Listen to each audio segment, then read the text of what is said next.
दर्जी की बहन। नेहा अपनी बहन आरती के साथ रहा करती थी।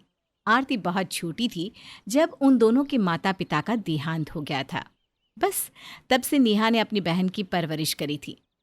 नेहा एक दर्जी थी जो घर में ही सिलाई करके अपना घर चलाया करती थी। ऐसे ही एक दिन, आरती, तू कितने कम नंबरों से पास हुई है। जानती भी है अगर कुछ नंबर और कम होते ना तो तू फेल हो जाती। दीदी, अब मुझे पढ़ाई नहीं करनी। मेरे को पढ़ाई करने का बिल्कुल भी अच्छा नहीं लगता। आरती, कम से कम 10वीं तो पास कर ले। तू अभी 9वीं में है और वैसे भी अगर तू पढ़ाई लिखाई कर लेगी तो कल को तुझे कोई अच्छी नौकरी मिल जाएगी। फिर कोई तुझे दर्जी की बहन नहीं कहेगा। दीदी, तुमने भी तो पढ़ाई नहीं करी, फिर तुम मेरे ही पीछे क्यों पड़ी हो? आरती, मैं पढ़ाई करना चाहती थी पर माता पिता के देहांत के बाद मेरे ऊपर तेरी और इस घर की जिम्मेदारी आ गई। बस इस वजह से मुझे अपनी पढ़ाई छोड़कर सिलाई का काम करना पड़ा। पर मेरी बहन, तेरे पास पढ़ने का अच्छा मौका है। दीदी, मेरा पढ़ाई में मन नहीं लगता और इसलिए मैंने ठान लिया है कि अब से मैं तुम्हारे साथ रहकर सिलाई करूंगी और तुम्हारी मदद करूंगी। इस तरह से आरती अपनी पढ़ाई बीच में ही छोड़ देती है। कुछ साल यूं ही बीत जाते हैं और एक दिन मोहल्ले की एक औरत नेहा से कहती है, नेहा बेटा, तूने तो आरती के लिए अपनी पढ़ाई छोड़ दी और अब तक शादी भी नहीं की। क्या तू आरती को भी अपनी तरह ही रखना चाहती है? क्या तू नहीं चाहती कि तेरी बहन का घर बस जाए? नहीं काकी, किसने कहा ऐसा? बल्कि मैंने तो सोचा है कि पहले आरती की शादी करवा दूं, उसके बाद अपना घर बसाऊं। बस इसलिए मैंने आरती के लिए लड़के देखना भी शुरू कर दिया है। फिर तो अच्छी बात है। वैसे नेहा बेटा, मेरी नज़र में ना आरती के लिए एक बहुत अच्छा रिश्ता है। लड़का इकलौता है, हमारी आरती के लिए बिल्कुल सही रहेगा। नेहा अपनी काकी की बात में आ जाती है और बिना लड़के की जांच पड़ताल किए ही जल्द से जल्द आरती की शादी विक्रम नाम के लड़के से करवा देती है। शादी के बाद जब आरती अपने ससुराल जाती है तो वो देखती है कि विक्रम घर में बिल्कुल अकेला है और पूरे घर में सामान बिखरा पड़ा है। विक्रम जी, घर में कोई नजर नहीं आ रहा और पूरा घर भी ऐसे ही बिखरा हुआ है। आरती, घर में नज़र कोई तब आएगा ना जब कोई होगा। मैं तो एक अनाथ हूँ। जब छोटा था तब मेरा बाप खत्म हो गया और शादी से पहले मेरी माँ।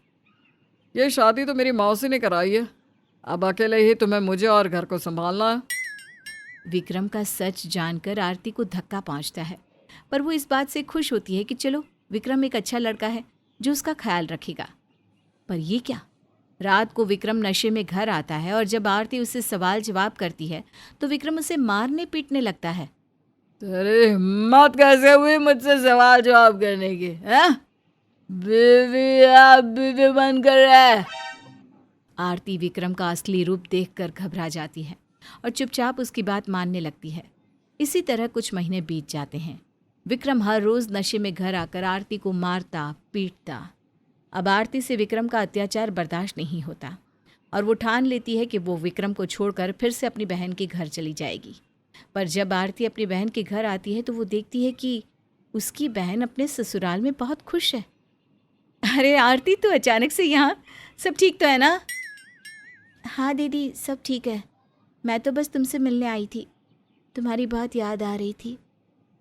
अच्छा दीदी, क्या मैं तुम्हारा मशीन ले जा सकती हूँ, तुम्हारा आशीर्वाद समझकर?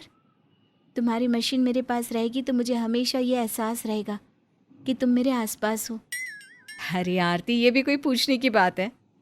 वैसे अगर तू इस मशीन को अपने साथ ले जाएगी तो सब तुझे ससुराल में दर्जी की बहन कहकर बुलाएंगे। दीदी, यही तो सच है ना। और वैसे मुझे तो खुशी मिलती है जब मुझे कोई दर्जी की बहन बुलाता है। आरती अपनी बहन की खुशियों को भंग नहीं करना चाहती थी, इसलिए अपनी बहन को बिना कुछ बताए चुपचाप उसकी सिलाई मशीन लेकर घर आ जाती है और घर में बैठकर सिलाई करने लगती है। इस तरह से कुछ महीने और बीत जाते हैं और आरती एक बहुत ही प्यारी सी बेटी को जन्म देती है। पर अब भी विक्रम नहीं सुधरता और आखिरकार अपनी बेटी के उज्जवल भविष्य के लिए आरती एक फैसला लेती है। बस, बहुत सह लिया मैंने अत्याचार। आखिर मैं भी एक दर्जी की बहन हूँ। माता पिता के जाने के बाद जब दीदी मुझे अकेले पढ़ा सकती है तो मैं सिलाई करके अपनी बेटी की परवरिश क्यों नहीं कर सकती? इतना सोचकर आरती अपना सामान और बेटी को लेकर शहर से दूर चली जाती है और एक किराए के घर में रहने लगती है, जहाँ वो अपनी मकान मालकिन से कहती है, मालकिन, मैं बहुत अच्छी सिलाई करती हूँ, इसलिए आप अपने और मोहल्ले के सभी कपड़े मुझे दे देना। मैं बहुत ही सस्ते दामों पर अच्छी सिलाई करके दूंगी। आरती, अगर तुम इतनी अच्छी सिलाई करती होगी तो मुझे किसी को कुछ कहने की ज़रूरत नहीं पड़ेगी। सभी मोहल्ले वाले अपने आप तुम्हें कपड़े दे दिया करेंगे। अब क्या था, आरती अपनी बेटी के साथ अपनी जिंदगी की नई शुरुआत करती है और उस घर में ही छोटा सा सिलाई सेंटर खोल लेती है, जिसके बाद सभी मोहल्ले के लोग बड़े ही कम दामों पर आरती से अपने कपड़े सिलवाने लगते हैं। इस तरह से कुछ महीने बीत जाते हैं और एक दिन उषा नाम की एक लड़की आरती के पास आती है। आरती दीदी, तुमने इतनी अच्छी सिलाई कहाँ से सीखी? मैं एक दर्जी की बहन हूँ। मेरी दीदी बहुत अच्छी सिलाई करती थी। वो तो मुझे बहुत पढ़ाना लिखाना चाहती थी, पर मेरा कभी पढ़ाई लिखाई में दिल ही नहीं लगा और मैंने अपनी बहन से सिलाई सीख ली। आज मैं अफसोस करती हूँ कि काश मैंने पढ़ाई लिखाई कर ली होती तो मैं भी कहीं अच्छी सी नौकरी कर रही होती और अपनी बेटी का अच्छे से पालन पोषण कर रही होती। दीदी, पर मैं तो बहुत पढ़ना लिखना चाहती हूँ, पर मेरे माता पिता मुझे अब और नहीं पढ़ा पाएंगे।